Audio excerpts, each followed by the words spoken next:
Hello everyone.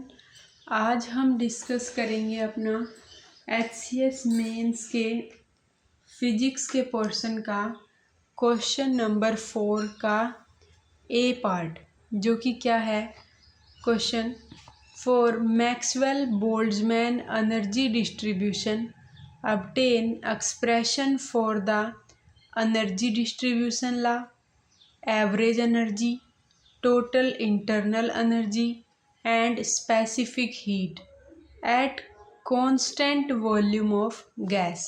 हमें Maxwell Boltzmann energy distribution के लिए एक्सप्रेशन निकालना है for the energy distribution law, average energy, total internal energy और specific heat at constant volume of gas. तो हम स्टार्ट करते हैं अपने क्वेश्चन को एनर्जी के लिए। सबसे पहले देखो, हम बताते हैं कि Maxwell Boltzmann distribution is used to describe the distribution of energy in gas specially in an ideal state. Maxwell Boltzmann distribution का यूज क्यों करते हैं? Describe the distribution of energy in gas specially in an ideal state, और it is a distribution function of velocity of particle in a gas that has reached internal equilibrium. It is a distribution function of velocity of particle in a gas that has reached thermal equilibrium। जो velocity particle की thermal equilibrium पर reach कर गई है उसके लिए एक distribution function है। और in a 3 dimension configuration for a single particle the quantity E for in 3 dimension configuration में जब हम लिखेंगे for a single particle the quantity E is express as the function on the quantity P. तो momentum की term में हम लिखेंगे जब एनर्जी को, तो वो क्या होगा? E is equal to P square by 2m। P square जो है वो क्या है? सम है x कंपोनेंट का भी, y कंपोनेंट का, z कंपोनेंट का।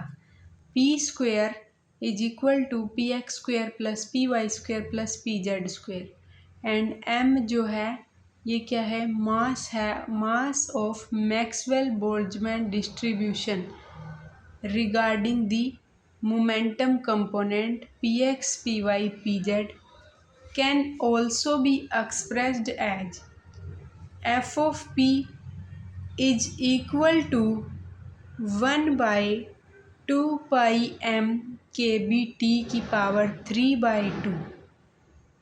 मोमेंटम कंपोनेंट में हम मैक्सवेल बोल्ट्जमैन डिस्ट्रीब्यूशन को लिख रहे हैं, तो वो क्या है? 1 by 2 pi m k B T की power 3 by 2 e raise to power minus p square by 2 m k B T. Change in velocity variable. अब हम ई जो है वो क्या होता है? P square by 2m।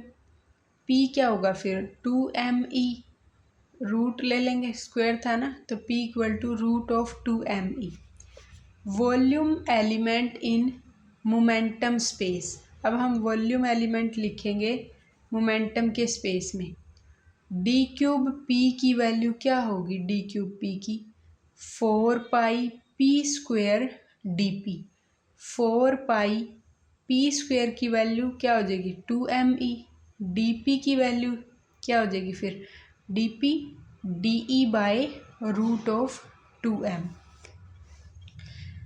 D cube P 4 pi root 2m into 2me D E by root 2m। D cube P is equal to 4 pi 2m की power 3 by 2 root of E D ई।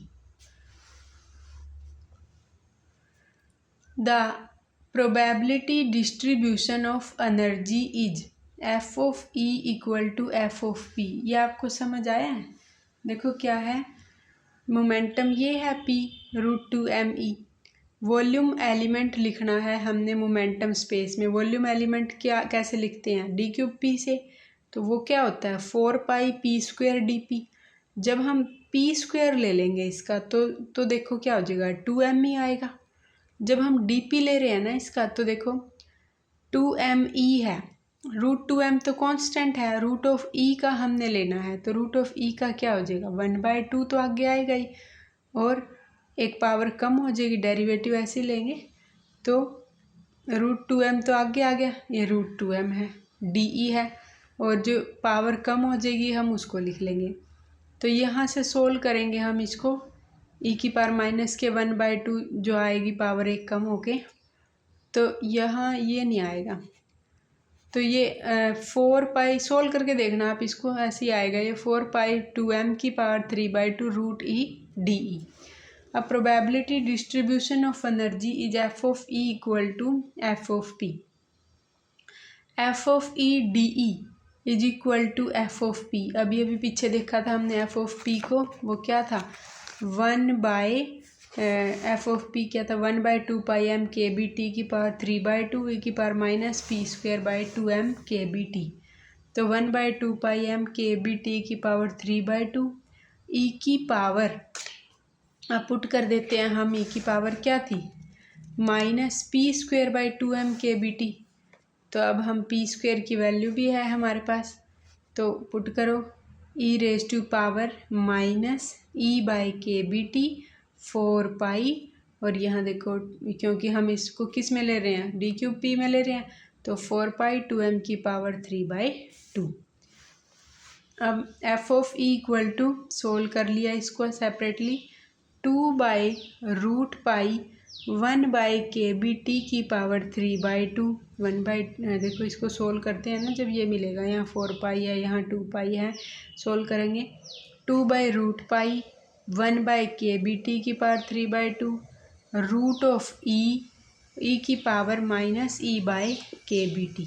तो सबसे पहले इन्होंने पूछा था कि f(e) निकालना है, तो वो हमारा आ गया 2/√π और 1/kBt⁻³/2 √e की पावर -e/kBt। उसके बाद इन्होंने क्या पूछा है कि एवरेज एनर्जी बतानी है। एवरेज एनर्जी को ऐसे ही सिंबल लिखते हैं एक्सपेक्टेड वैल्यू में। Average energy E is the expected value of energy E, जिसको लिखते हैं 0 to ∞ E इंटू में f(e) de, E into f(e) de। तो E 0 to ∞ E f(e) को पुट करते हैं 2/√π 1/kBt⁻³/2, वही वैल्यू पुट कर दो, √e की पावर -e/kBt de। तो E expectation 2/√π 1/kBt⁻³/2 0 to ∞ e की पावर 3/2 e की पावर -e/kBt de। 2/√π 1/kBt⁻³/2 थी, अंदर से भी सोल्व करेंगे, तो सोल्व करके आया, इसको kBt आई 5/2 इंटू में इसको सोल्व करके 3√π/4, तो सोल्व करके आ गया, इसको कैंसिल करके 3/2 kBt हमारे पास। अब क्या निकल गया, एवरेज एनर्जी भी निकल गई। थर्ड टर्म इन्होंने बोला था टोटल इंटरनल एनर्जी बताओ कि क्या होगी। U is the sum of the average energy of all the particle. If there are n number of particle, then U is equal to n into में average energy सबकी, तो n into में 3/2 kBt। उसके बाद fourth number पे क्या पूछा है, specific heat at constant volume. अब हमें निकालनी है specific heat. CV is the rate of change of the internal energy with respect to temperature at constant volume. तो specific heat at constant volume CV क्या होगा, ΔU/ΔT at constant volume del by del T, अगर n number of molecule के लिए ले रहे हैं तो n 3/2 kBt, n common, del by del T of 3/2 kBt, तो क्या आ जाएगा 3/2 kB।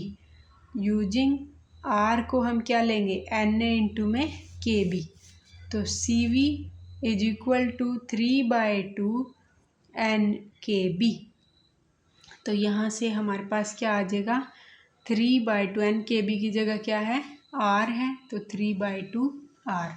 तो अब हमें जो जो पूछा था वो सब कुछ मिल गया है।